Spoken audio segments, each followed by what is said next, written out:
degree heat, a driven coach, not yet a legend, pushed his players time and again to the brink of endurance and beyond. I don't think a coach would be like that today. I think he'd probably end up in jail. 2/3 of Bear Bryant's players quit. The players who survived this hell remember the coach who put them through it. Coach Bryant was a great psychologist. He knew how much people could take. Nearly half a century later, the town of Junction, Texas has not changed. And neither have the stories the locals still tell. And the Junction boys, they'd be here and they'd be waiting to get out of here on the first bus. Bear Bryant, in the movie account, is depicted as ruthless, impervious to the pain and suffering of his players. You ever sat down and wondered why you gotta be the meanest son of a bitch in the valley? To the point that one nearly died on the practice field. Is that what really happened? Tonight, meet the players who survived and hear the actual stories from the real Junction boys on a special edition of Outside the Lines.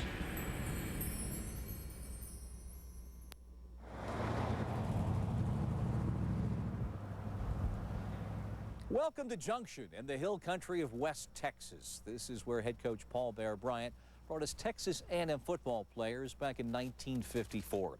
He arrived with 111 players, and that filled 2 buses. 10 days later, he left Junction with just 35 young men on 1 bus, half full. In a moment, you'll be meeting some of the real-life Junction boys who endured and survived their time here. This is a place to which Bear brought his players sight unseen from College Station on a 5-hour, 300-mile trip to this adjunct campus of Texas A&M and into the teeth of an historic and destructive drought. Even Bryant was shocked at the conditions he encountered. This area had not seen any substantial rain in 4 years and would not for another 3. And so when the Aggie players finally arrived here in Junction, here at their practice field, that field then looked very different than it does now with overgrown grass. In the midst of that drought in 1954, this field was a parched piece of land covered with rocks and small cactus and sand spurs. It was only the next morning that Bear Bryant, portrayed in the movie by Tom Berenger, told his team how determined he was, one way or another, to test the stamina and eventually the character of his football players. Boys, I don't care who your daddy is. I don't care what all-conference bull you were in high school. I don't care what the last coach promised you. We're going to work now. Coaches, gassers, line up, back! So began Bear Bryant's test of his players' will that defined the Junction boys. There is the movie account, and then there is the reality of those 10 days in Junction, captured in these rare home movies from 1954, taken on picture day when the media was invited into the midst of a week when Bryant's Aggie players were put through 2-a-days in 100-degree heat. 48 years later, the memories and the stories endure, and now is our chance to hear them. I am joined by 5 of the Junction boys, survivors of that legendary camp. Bill Schrader was a junior, a tackle, and it is Bill who nearly died from heat stroke in Junction. Dennis Gehring was a sophomore, the never-say-die guard that Bryant just could not run off. Elwood Kettler was Bear Bryant's quarterback. That was his senior season, and Elwood practiced in Junction with a broken back. Gene Stallings was the consummate team player, a sophomore that year. He succeeded eventually Bryant as head coach at both Texas A&M and Alabama. And Henry Clark was a junior tackle when Bear Bryant took his players to Junction. Gentlemen, all welcome. It's great to be with you. You've had 48 years to deal with the memories and now to look at the movie. How closely, if at all, did this movie capture the essence of those 10 days? Bob, I think one thing you've got to understand is that those of us that were there, we're going to look at it a little more critically than the people that just are looking at it on television. So things that we see and things that they see is not really going to be the same thing. And I think that's important that the viewers understand that, because, you know, we were there, and some things that we recognized, some things we didn't. Well, what didn't you recognize? Well, one thing, I didn't recognize some of the language. You know, I heard some things that I never did here at Junction. I didn't recognize Smokey Harper. I mean, that wasn't Smokey Harper. That's just the very bottom line, I guess, is that the facilities weren't that bad, and maybe the practice really wasn't that tough. Was it that tough, though, Elwood? Well, Yeah, you had a broken back. Yeah, well, I broke my back in the spring of the year. I re-broke the cartilage that hold the bones together the day of Junction, which was painful. So the doctor told me then, says if you can play with pain, you can play. But, you know, Coach Bryant asked me one time when I was at Alabama about Junction, with a bunch of people around, what was so bad about it. And I said, well, I think what was bad about it was that we had a practice schedule for 120 people, only 25 was practicing. But the image, Dennis, that we have is this coach that basically the players were in fear of, who day by day more and more of the guys left until there were only 35 of you left. And this brutality, this violence that was captured in the movie, is that your recollection? Well, you got to understand that Coach Bryant was a disciplinary coach, and he wanted to get performance out of us. And most of the guys had never been acclimated to that kind of coaching, so that was a little bit different for us, and I think a lot of guys thought that was really tough, but he was tough, but he was fair. I don't think he was ever really unfair to the extent that we didn't learn something out of everything that he did. I do not think that Coach Bryant would have gone to Junction had he known the facilities were as poor as they were. I really, now we never talked about it at Alabama when I was coaching for him, but knowing him, he wanted a good place to practice. He wanted the players to have a good place to sleep and a good place to eat. Now that was important to him. But he told me when I was working in Alabama, when he first drove up to Junction, he said he wanted to puke. He had no idea it was that bad. And of course, he couldn't turn the bus around. But one of the things that I remember and that I liked was that, and I liked it because Coach Bryant, if you thought you were better than the guy in front of you or ahead of you, you had a challenge drill. In other words, you could challenge the guy. And everybody came around and everybody got around and watched. How would it work? And how would that work? Well, well, for example, Marvin Tate was one of the guards, okay? And if I wanted to challenge Marvin Tate, I would. And in fact, one particular day, we had this challenge, and we ended up getting into a fight. And Coach Bryant was watching it, and he finally said, hey, break those guys up. They're just stirring up dust. They're not fighting. but you could challenge. Right, and you change shirts right there. Yeah, I mean, right if there. Dennis had a red shirt on and he was challenging the guy that had a white shirt on and he won, hey, right there in front of everybody, you take the shirt off, and then you would go to the next team. And the guy that lost the challenge, and all the players would get in a circle and would watch this. He would assign 3 coaches to be the judges. And basically it was blocking drill. I'd block Dennis 3 times, Dennis would block me 3 times, and that was basically what the challenge drill was. They decided who did it the best. Now, that didn't mean that you were going to stay on that team forever, but it meant that you were on that team for a while. You had a chance. For at least a day. That's right, for at least a day. At least a day. Henry, how tough did you find this camp? I didn't find it tough at all. I mean, it was hard. It was hard. But again, it was fair. It was fair. Well, one of the things that is in the book and also portrayed in the movie is a headbutting incident that Coach Bryant came over. In the book, it is portrayed as you, Jim Dent's reporting, and there's a composite character in the movie. Let's take a look at the way it's portrayed in the movie. What, you puke? Why is your hat off?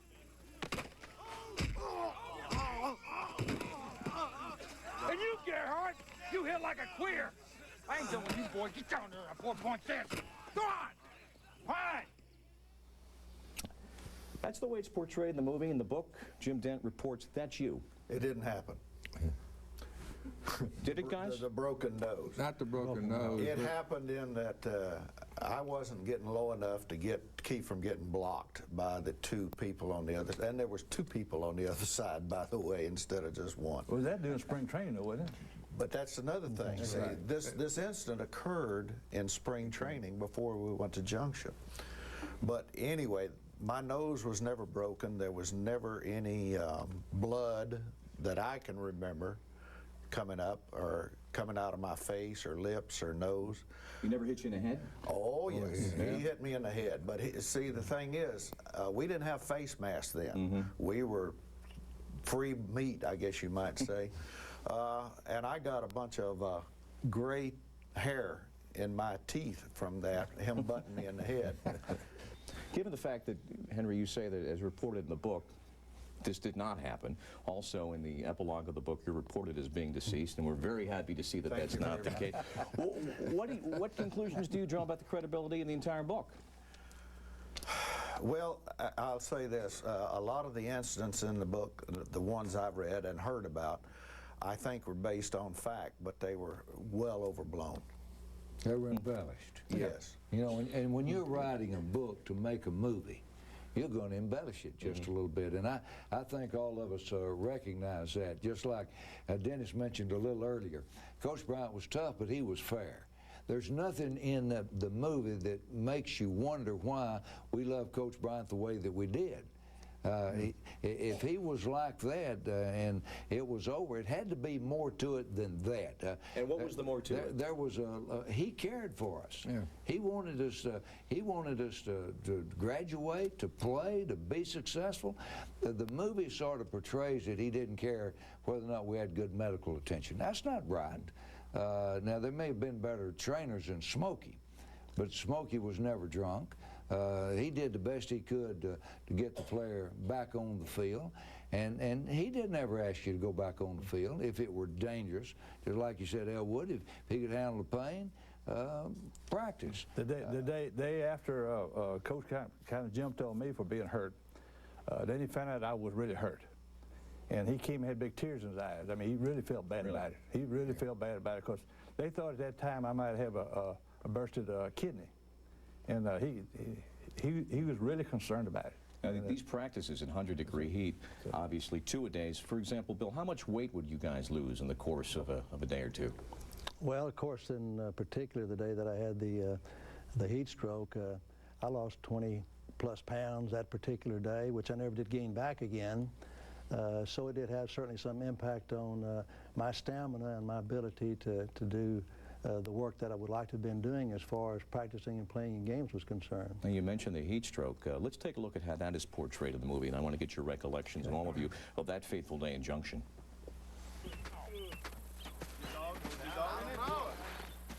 Luke Mason! Well, get up, damn it! Oh, man. You bastard! Hey! Easy.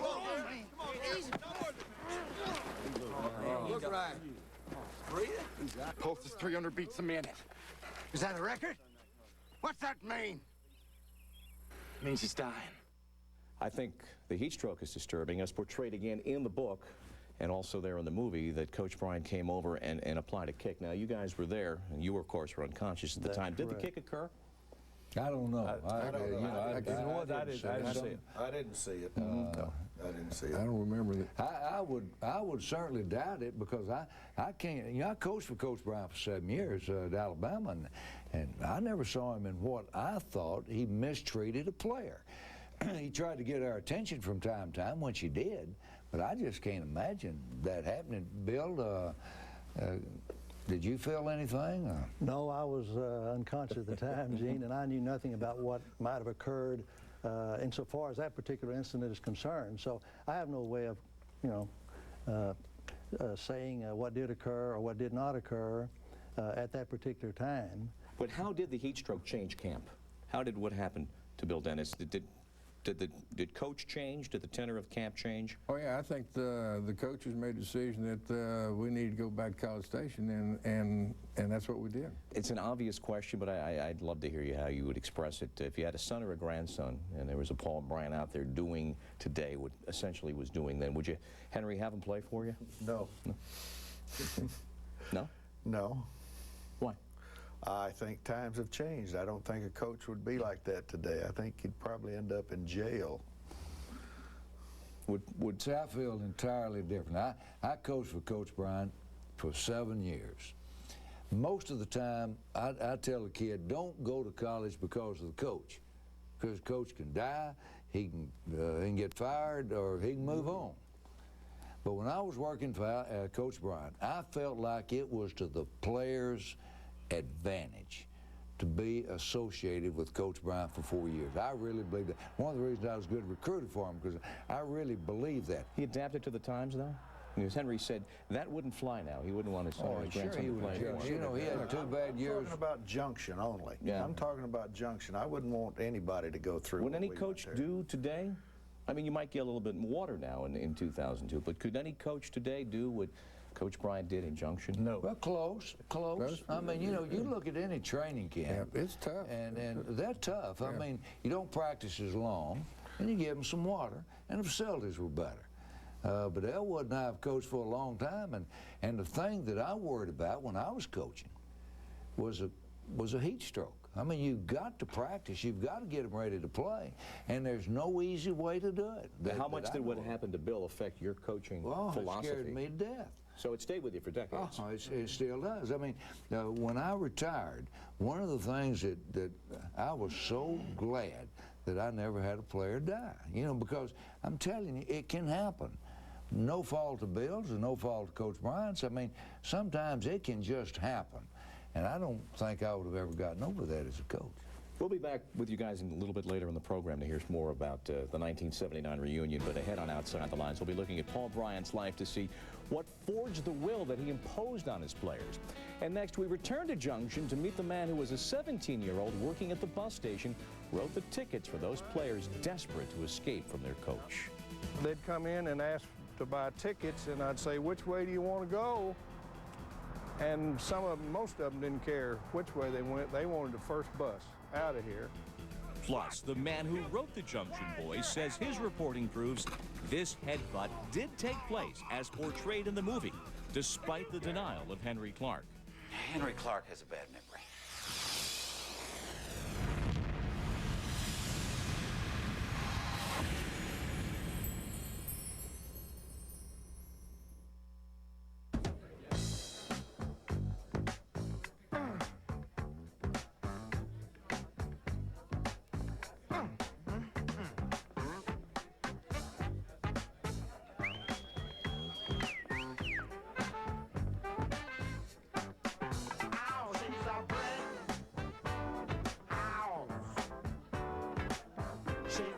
Jack Daniel's Original Hard Cola, a premium malt beverage as unique as the people who drink it. Come as you are.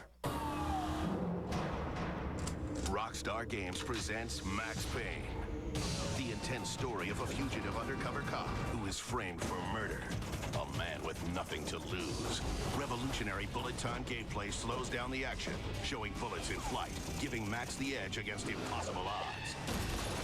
Prepare for pain. Max Payne. Now available at the recommended greatest hits price of $19.99. Rated M for mature. Hey, you're finished already. I'll just take a copy up to the boss on 12. Oh, how helpful, John. I think it's time to use our imagistics. Oh, I'll just scan it and email it ahead of him. Hey, the boss is in a meeting down at 5. I can print it there. Imagistics, you're making it too easy. For over 25 years, corporate America has relied on us, Imagistics, providing dependable office document equipment and unparalleled service. Nice report. Already read it. It's the most wonderful week of the year. There'll be tailgater hostings, kielbasa's for roastings with people you don't even know. There'll be Hail Mary stories and tales of the glories of bowl games from long, long ago.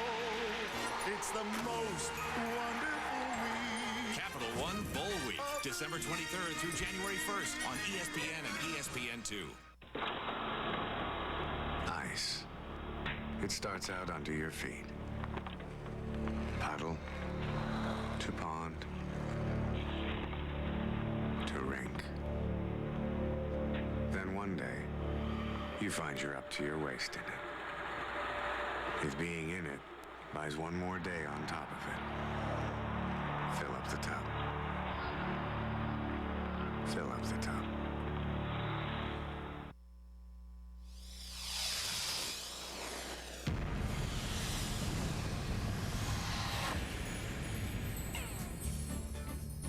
This is virtually unchanged almost. Its downtown area is just like it was in 1954. Rob Roy Spiller is the president of the Junction National Bank, a leading citizen in this town of 2,000 people. Back in 1954, when he was 17, He worked in this building at the Junction bus station. Just about each day of Bear Bryant's brutal 10-day training camp, Spiller arrived at work in the morning to find Aggie players who had run out of camp under cover of darkness. And over here against this wall, this rock wall right here, most mornings would be several worn-out players from the adjunct and the Junction boys. They'd be here and they'd be waiting to get out of here on the first bus. After several days, Bryant brought his players to this high school field in Junction that also served as a rodeo arena. The players practiced as townfolk watched. They used this after 2 or 3 days of practicing out at the adjunct, and oh, it was tough and hot, and they came over here and did some scrimmages in the evening, and I knew that they were going through rough times because you could tell by watching the scrimmages, and I saw a lot of them quit out there, just walk off the field. The ordeal of the practices on that field began to come to life because of some late-night stories shared by one of the survivors of that time here in Junction. Author Jim Dent is the man who began to uncover the history of the real Junction boys. Gene Stalling spent 14 years as an assistant under Dallas coach Tom Landry. In that time, the author of the Junction Boys, Jim Dent, was a Cowboys beat writer, and the two men spent time together after hours at training camp. We were in Thousand Oaks 6 weeks every year with the Cowboys, and you had time on your hands.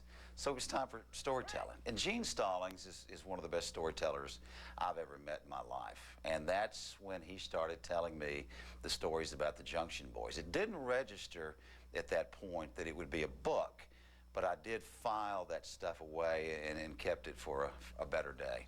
You wrote something in the book, and I think it really gets to the heart of why you believe and perhaps the reality of why these guys stayed. You wrote, each survivor knew he had no better place to go. What were you trying to say? They had no place to go back to work. I mean, their families, were losing homes. They, fathers didn't have jobs that held 2 or 3 years earlier. It was desperation in their lives. I don't think there's any question that desperation is the word that kept a lot of the guys in Junction. I think almost to a man, they looked themselves in the mirror and said, hey, I've got to play football for Bear Bryant. I've got to keep my scholarship, or I'm going to end up breaking rocks or digging ditches and doing something I don't want to do. Some of the guys who quit, some of the guys who Bryant ran off, actually, are very bitter about what happened. Do they speak openly about it? Yes. Because you're dealing with a major legend here and who's been gone now for 20 years, and sometimes you might think, well, you don't want to speak ill of someone who's gone and someone who's so large a legend. Some of them have. In fact, one of the survivors was Charles Hall, who went on to become a veterinary teacher, professor at Texas A&M. And even though he survived, he made the 10 days, he hated Bryant. And he spoke openly about the fact that he felt abused.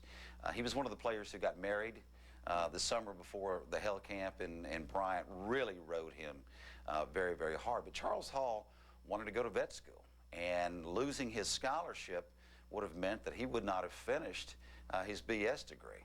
When you say bitterness, was it, how could he have done this to me? It was, he had no empathy for me, he didn't understand what was happening. How did they express it? He's not trying to make me a better football player. He's trying to hurt me. He's trying to run me off. That was the general feeling of the guys who left. They didn't feel like that he was interested in making them a good football player or a better football team, just that he was an abusive man who had come out of nowhere. Now, as you talk to the survivors and also to those that were there for a while and didn't last, what were some of the things that shocked you and surprised you? The fact that Bryant kicked Billy Schrader when he was down, that's one thing that worries me about the story a little bit, is that the brutality is celebrated a little bit. And it's kind of sad, but you also got to understand that the players who were brutalized actually felt that that helped build their character and helped bond them and helped forge the championship. Now, in your book, you have an epilogue where you talk about the players and what they're doing now. You've listed Henry Clark in one edition as being deceased. And, of course, last week he says, no, I'm not. Would you like to address that? Yeah, I mean, you make mistakes when you write a book, and I regret the fact that Henry Clark ended up dead in my book. I also hated the fact that he waited 3 years to finally step forward. I think if somebody had said that Jim Dent was dead, I think I would have gotten on the phone and made that correction. But not only does Henry say, no, wait a minute, I'm alive, he says you portray in the book the story, it's also in the movie, of the headbutt. Henry Clark says the entire headbutting incident didn't happen. Henry Clark has a bad memory. Henry Clark knows that it happened. There were players there who saw it, including Charles Hall, who's one of the players who almost quit. I had several sources tell me that it happened. I don't understand why Henry had to wait 3 years to suddenly come up with the fact that this did not happen when the book came out in 1999. Henry, where have you been? Jim Dent, the author of The Junction Boys. Okay, Henry, I want to give you a chance. We know where you have been. You're not deceased. You're with us. But please respond to Jim. Why did it take 3 years? Well, I never knew he even wrote a book. Why should I know he wrote a book? But he says, again, not to harp on it, but he says he has sources that you were indeed headbutted by there. I talked to Charlie Hall. Charlie Hall is from Dallas, and he and I used to ride back and forth all the time together whenever somebody was coming that had a car. But Charlie Hall says that never happened. And everybody that I've talked to in the last day said it never happened. And not only that, it didn't happen at Junction, it happened at the initial truth was that he was showing me how to get underneath blocking people, and he came up underneath my helmet and hit me in the face, and the only thing I remember was got gray hair in my teeth. That's it.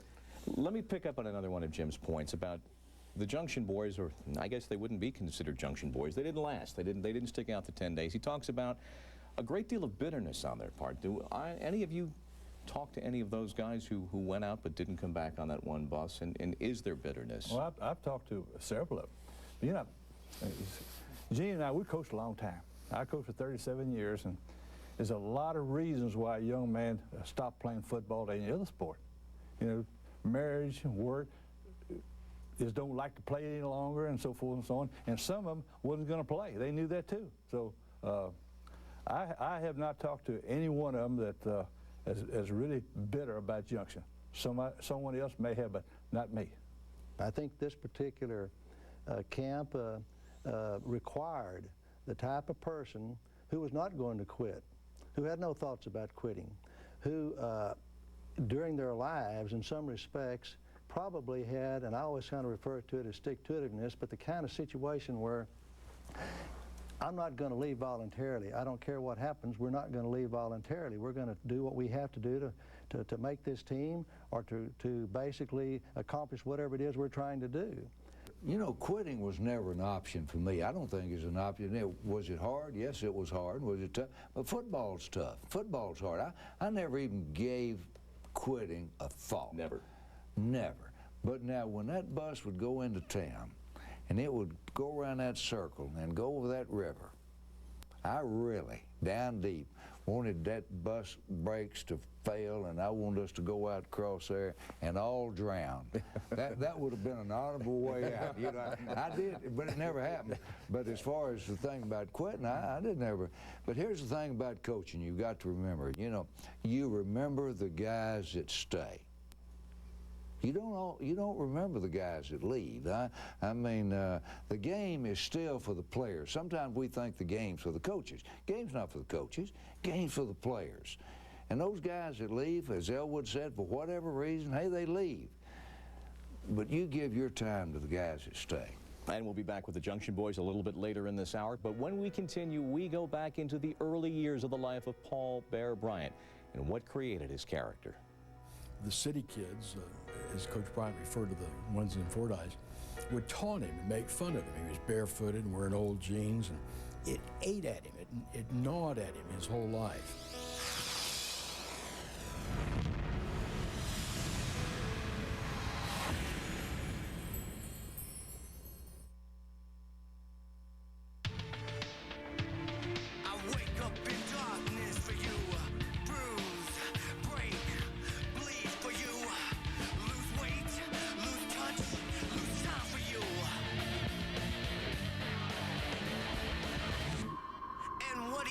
For me,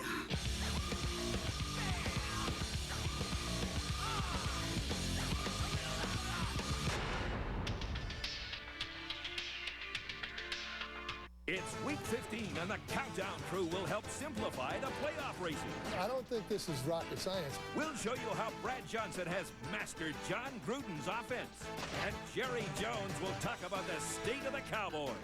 I want more. More? How about the always controversial but multi-talented Terrell Owens? Plus John Madden and Mort with all the latest injuries. And coaches on the hot seat.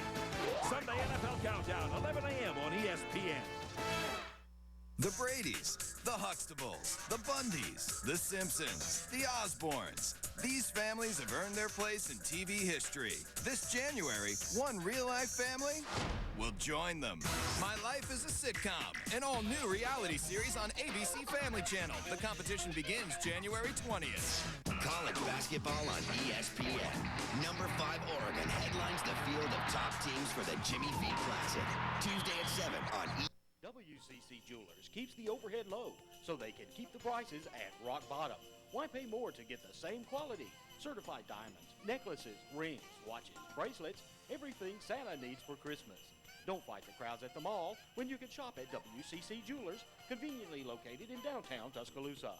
A family-owned business operating for over 8 years. Quality, service, and price is how they built the business. Shop at home with hometown friends, WCC Jewelers, downtown Tuscaloosa.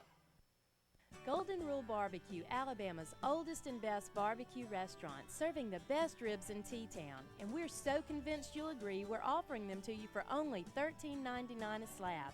But you can get more than ribs at the Golden Rule. We have fabulous side items like hand-cut fries and hand-battered onion rings. So come on down to the Golden Rule Barbecue and try our famous slab of ribs for only $13.99. That's Golden Rule Barbecue on Skyland Boulevard by IHOP and Lone Star. No water, not during practice. 2 teams on a football field, and we're going to be the only ones left standing in the 4th quarter. Come on, Luke, get it out of here.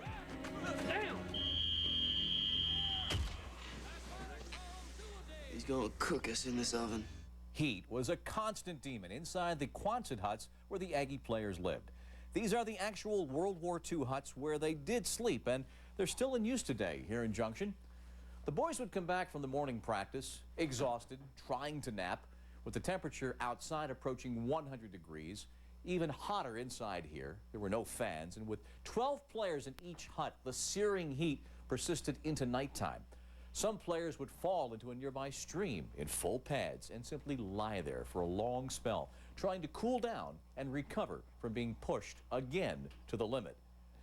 What sort of coach would drive his players so hard? Jeremy Schaap examines how Paul Bryant came to this moment in time. Legendary sports figure is dead tonight. College football's winningest coach. Bear Bryant died today of a massive heart attack in an Alabama teams hospital. in Alabama won 6 national championships. Bryant retired as head coach at the University of Alabama just last month.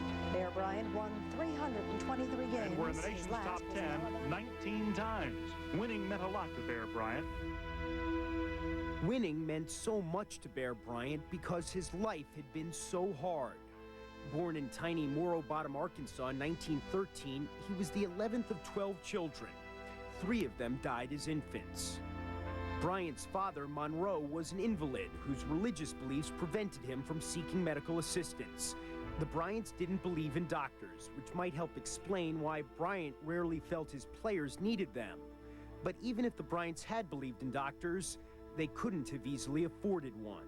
I think when you think about Bear Bryant, you first have to think about his humble beginnings, the fact that he really didn't have anything. One of the humiliating experiences of his childhood, he never forgot it, was riding in the back of a wooden, rickety old vegetable cart drawn by a donkey. His mother driving the donkey, and Coach Bryant sitting in back with the fruit and vegetables they were taking into town to sell at the market. With his father's health in decline, Bryant's mother moved the family to Fordyce, Arkansas, a larger town a few miles down the road from Morro Bottom. And the city kids, as Coach Bryant referred to the ones in Fordyce, would taunt him and make fun of him. He was barefooted and wearing old jeans, and I'm sure they were ill-fitting.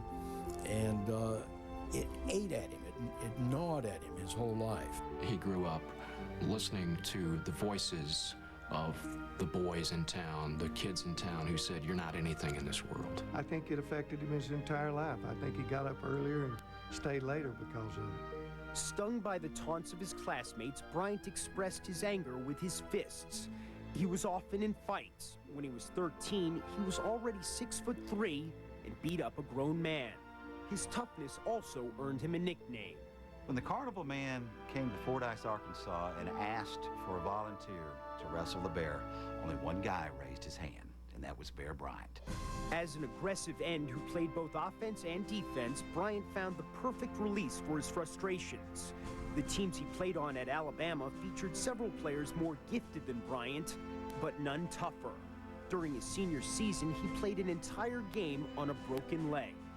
Coach Bryant was the toughest man I've ever met. He was the John Wayne of college football coaches. The man who dragged all those Aggies to hell and back in 1954 was also shaped by his experiences in the Navy in World War II. When his ship was rammed, Bryant survived, though 200 shipmates died. A hard man was made even harder, as those who played for him would soon find out. Coach Bryant had his way, which was the reflection of his background and the rough and tumble growing up period that he had, and he went about doing it the only way he knew how. Jeremy Schaap. To consider the man who won more college games than any other in his lifetime, we welcome Mickey Herskowitz. As a Cub reporter for the Houston Post, he was in Junction from the first days of camp. He has also authored a book on Bear Bryant. John Underwood co-authored a magazine series with Bear Bryant, later a book on Bryant's hard life and good times, and Gene Stallings rejoins us as well. Gentlemen, all welcome again. What made this guy so demanding and so tough? Well, you could start with a lot of things, but I think you got to go all the way back to what he came from. He came from Morro Bottoms, Arkansas. Tough life. Remembered riding on the back of a wagon with his mama into the roughest, toughest districts, selling fruits and vegetables in the dead of winter. And I think coming out of that, he had a sensitivity for life and really a devotion to hard work that followed through all the way to the end, really. One of Coach Bryant's real secrets, not a secret, but everybody wanted to please Coach Bryant. Players, we would do anything just to hear him say, "Hey, good job." And that's because, though, he's pushing you physically, testing you mentally. But alumni wanted to please him, too, and he didn't push them. Presidents wanted to push him. Wanted to please him. He didn't push them. But could you understand in the midst, for example, of those 10 days in Junction, even though you're a young guy, did you have some understanding of what this was for, what this was about, what his grander purpose was? No, not really. We were sophomores in college. You know, we were getting ready for the season. To look in, I can look at it now and sort of see some of his reasons, but all I was trying to do was survive. You know, I wanted to survive that practice and get ready for the next one and survive that one and eventually go back home. So no, I didn't look into that. Well, say this about Mickey. Now Mickey, not only did he cover us at Junction, but he covered us during our entire stint at A&M. He was on my television show. What a great host he was there. And his first interview with Coach Bryant at Junction, and I felt like the movie should have shown this. He goes up to Coach Bryant, and he's just out of the University of Houston, and he says, "Coach, I understand there's some dissension down here." And Coach Bryant said, "Well, if there's not, there's going to be, because I'm going to cause it." And that was the end of the interview. And that was Mickey's first really interview with Coach Bryant. Well, you were 19, and you were phoning in your first story from that first day of what you, to your unpracticed eye at the moment, appeared to be a very brutal practice. Tell what happened. It was a full contact scrimmage, and unfortunately, I had to phone in my stories every day because there wasn't any other medium or Western Union operation from Junction, Texas to get my story into the office. And as luck would have it, the only pay phone on the property was located on the wall of the building where the coaches had their meetings. But anyway, I started dictating my story, and I realized about halfway through it got real quiet in that hut. And I didn't know what to think about that, but I finished my story, hung up the phone, turned around, and there was a manager standing there. He said, "Mickey, Coach Bryant would like to see you." And I swallowed real hard, and I followed him back into that hut, and everybody cleared out, just Coach Bryant sitting behind this desk, and he asked me to have a seat. He said, Mickey, did I hear you talking on the phone? He said, and I wasn't eavesdropping, just real hard not to hear you, just on the other side of this thin wall, plywood wall. He said, did I hear you talking about bones being crushed and people being mangled and maimed and head-butting and blocking and tackling and bloodletting? And I thought, well, some of that sounds familiar, Coach. And he said, well, let me tell you. He said, those mamas and papas out there read that, they're going to think we're just, you know, wrecking their sons. And that's not what we went through at all. What we did today was we call that dummy drills. So you really, you know, ought to think about correcting your story. And so I had to sort of summon up a good amount of nerve, and I went back to the payphone and I did a little light editing, as John might understand that, on my story to meet Coach Bryant's specifications. And I was embarrassed by it for a long time, but I'll say this. It was never easy to say no to Coach Bryant. Well, what did his image mean to him? Did it matter to him how he was portrayed? I mean, he was a public figure. How did he take to the fame? I mean, here's a mythic figure in American sports. I think a defining element of Bryant was ego. There's no doubt that he had a large ego, but he used it in the right ways for the most part. But he wanted to be thought of as what he was. I mean, the hat at Alabama. And everybody knew him, but Jimmy Hinton tells a story that he said they were in San Antonio and they called a cab and it didn't go very far.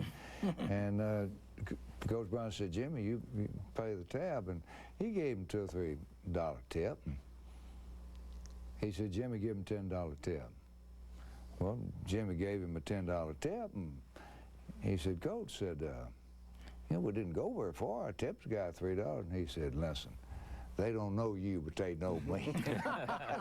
so his image was important to him.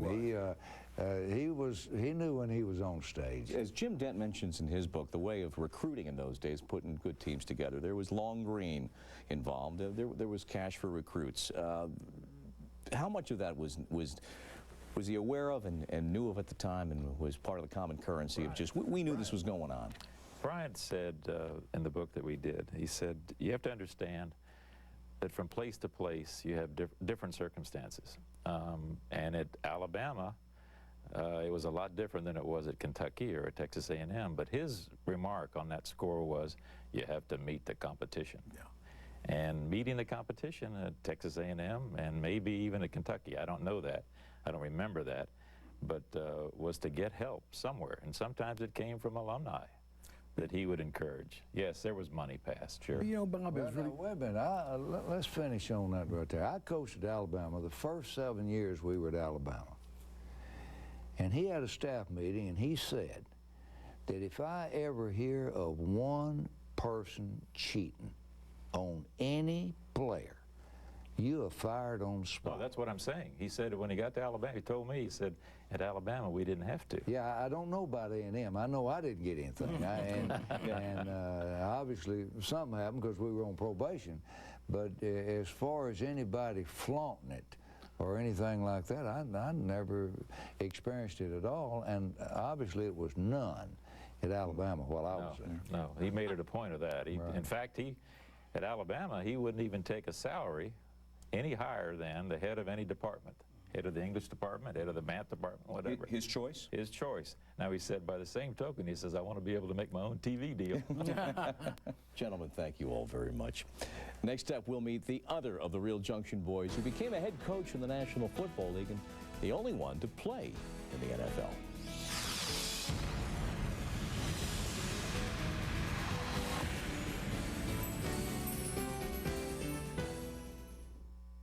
I haven't seen him. He was supposed to be here an hour ago. Can anyone here play the bass? Oh.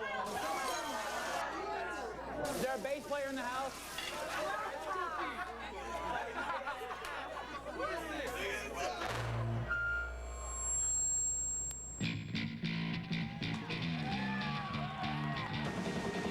Jack Daniel's Original Hard Cola, a premium malt beverage as unique as the people who drink it. Come as you are. Over the years, I've gotten pretty good at dealing with crowds. But when it comes to holiday shopping, well, the thought of a mall scares me to death. That's why I do my shopping at Tractor Supply. with toys, tools, and clothes for the family, even gifts for your pet. Tractor Supply has something for everyone on my list. I never was much of a rapper. Oh well. Happy holidays, everyone. Tractor Supply. For 1 acre or 1,000, we'll help you get the job done. Welcome to the kingdom. Are we there yet? No. Are we there yet? No. Simpsons Talking Watches, now only at Burger King. Just $2.39 each with the purchase of any value meal. Cool your jets, man. Burger. Collect all 4. And our big double cheeseburger is just 99 cents, with 2 slices of melted cheese and 2 juicy flame-broiled patties. More beef than a Big and Tasty. Hurry, offers end soon. The ESPN.com players. Which cow will win best cow?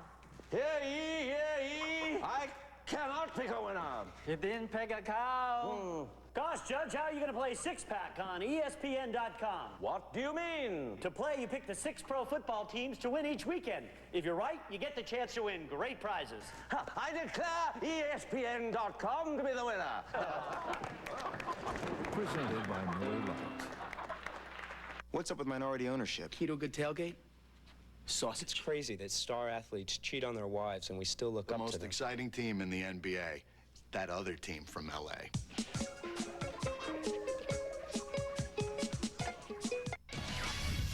Coming up on SportsCenter, reaction and analysis from one of the closest Heisman races ever. Meanwhile, in the association, the Mavs try to stay unbeaten at home. SportsCenter, 10 Pacific on ESPN.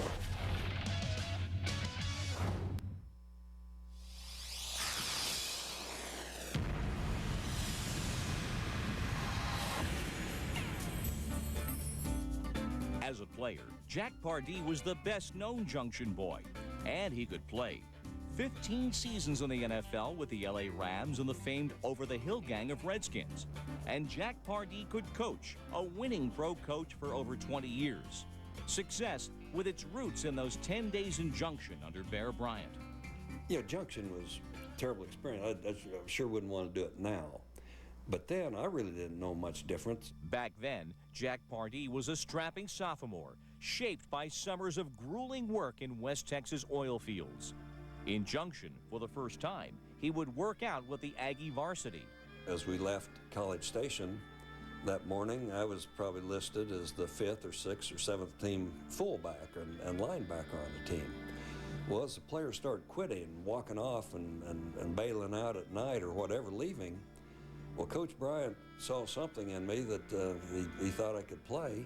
In fact, through that week and a half, Bryant came to prize Pardee as the player most able to shoulder the load of those brutal workouts.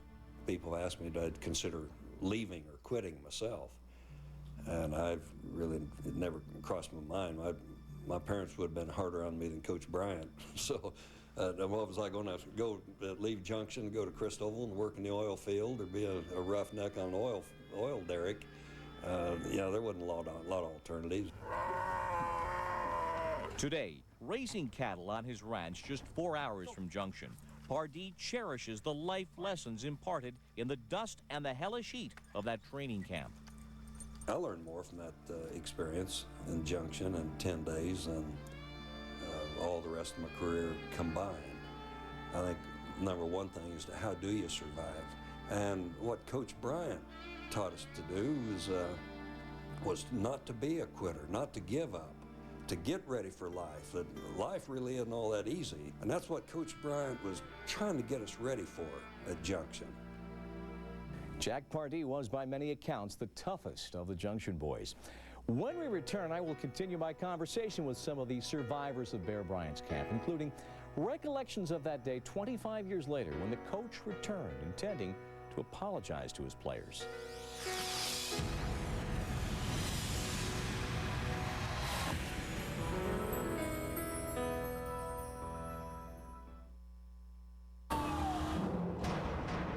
Rockstar Games presents Max Payne, the intense story of a fugitive undercover cop who is framed for murder.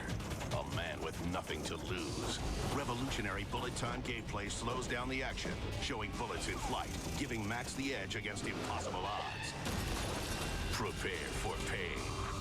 Max Payne. Now available at the recommended greatest hits price of $19.99. Rated M for mature. I wake up in darkness for you. Bruise, break, bleed for you. Lose weight, lose touch, lose time for you. And what do you do for me?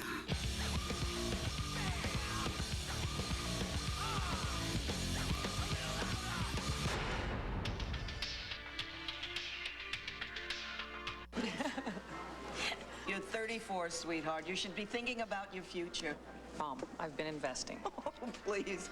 I bought EMI. You bought EMI? You own EMI, the music company? Well, I am so proud of you. You want a piece of my heart? Oh, baby, start from the start. You want to be in the show? Come on, baby, let's go!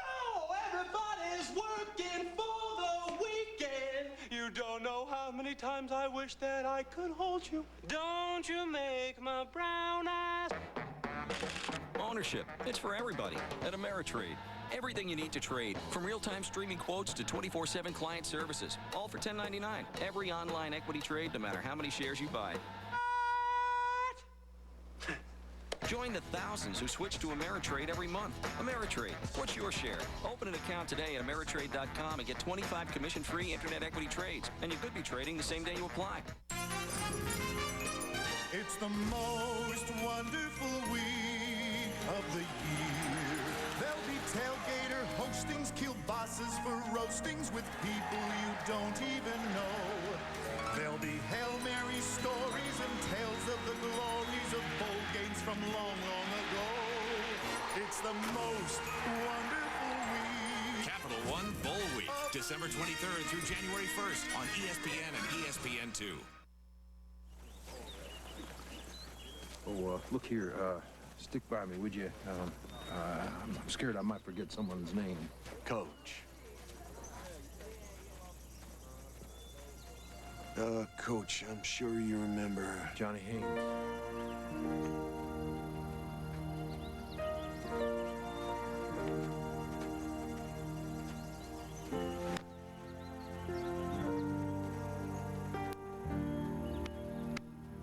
My God. I didn't know if you were gonna hit me or hug me. Good to see you, Coach. The cinematic portrayal of that reunion back in 1979. I'm rejoined by 5 of the Junction boys. The movie shows a Coach Bryant that came to town thinking that he might have to apologize. Was that the way it went? I think so. I was one of the guys that kind of organized. I was president of the bank and access to the Letterman Association to file. So I kind of got everybody together, lined them up, and got them out there. And I remember Coach Bryant, we picked him up at the airport, and we were at the motel, and he said, all right, now, Dennis, stand next to me because I want you to make sure that I remember all these guys, and if I make a mistake, tell me. He said, be sure and stand next to me because when Schrader comes, I don't know what he's going to do. And I said, oh, he'll be okay, Coach. And so that was accurate. That was very real. And I thought they did a good job of that. What was that moment like, seeing Coach again for you, having been so close to death, and it's such a seminal moment apparently in his career? Well, really, actually, I was looking forward to the opportunity. Certainly there was some concern on my part, I guess, because I had not talked to and seen Coach Bryant for all those many years. And Coach Bryant came towards me, and that's when he said to me, he said, basically, Bill, I'm not sure whether you're going to hit me or hug me. And of course I assured him that I was going to hug him. I gave him a big hug and he gave me a hug back. And you know, that gesture right there and that time together just simply took all the other away. The concerns about not being able to play that season, probably some feelings about the fact that I didn't think it was completely fair not to have the opportunity to do so. And I had a longing, and I didn't follow up on it, to visit with him at some point and speak with him at some point. And time marched on, and it gave me an opportunity to do that. Well, when you heard Coach say that, I came here today maybe thinking I'd have to apologize, what went through your mind when you heard him make a statement like that? Well, it really is hard to say because you know, he went there on a purpose. He had a purpose at Junction. And I talked to him several times about this, and he said several times to me, he said, I might have made a mistake at Junction. But later on, when he got there and saw that he had a lot of successful people, you know, all over the United States, all over the world, he said, maybe I did make a mistake. Well, these fellows had 30 teammates who also made it through those 10 legendary days. When we continue, we will see what the other real Junction boys did with their lives.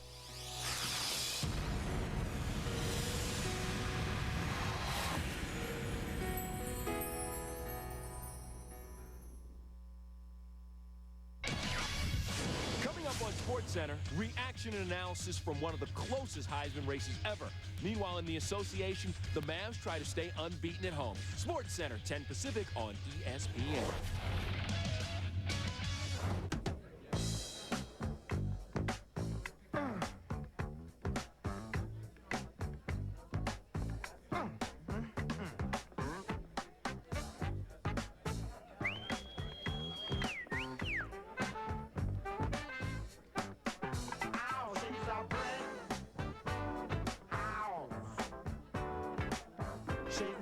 Jack Daniel's Original Hard Cola, a premium malt beverage as unique as the people who drink it. Come as you are.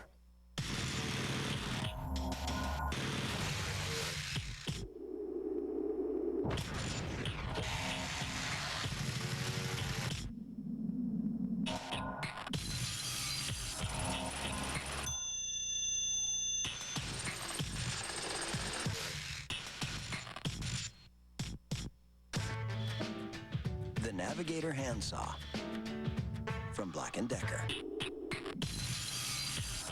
Nice. One day you find you're up to your waist in it. If being in it buys one more day on top of it, fill up the tub. It only happens once a year. Toyotathon 03. This year-end tradition features the awe-inspiring all-new 2003 4Runner. It's larger, more powerful. And now with great Toyotathon deals, you can get more SUV for your money. Only your Toyota dealers have the quality, selection, and values you've waited for all year. Toyotathon 03. Don't miss it. You may have noticed how CEOs aren't guaranteeing much of anything these days. Well, I've been saying I guarantee it for years. And what I mean is you're going to be satisfied with the quality, the price, the way the clothes fit and wear. I mean, I can't guarantee how other people run their businesses, but I'm pretty good at guaranteeing how we run ours. Men's Warehouse. You're going to like the way you look. I guarantee it. To contact the store nearest you, call 1-800-776-SUIT.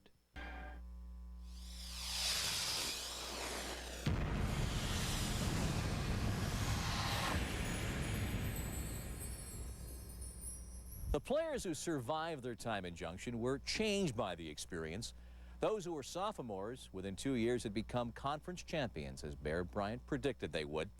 And almost all the players who survived that camp recall that time as a fateful passage in their life, shaping what they would become in the years ahead, even though they would always be known as the Junction Boys. I'm Bob Lee.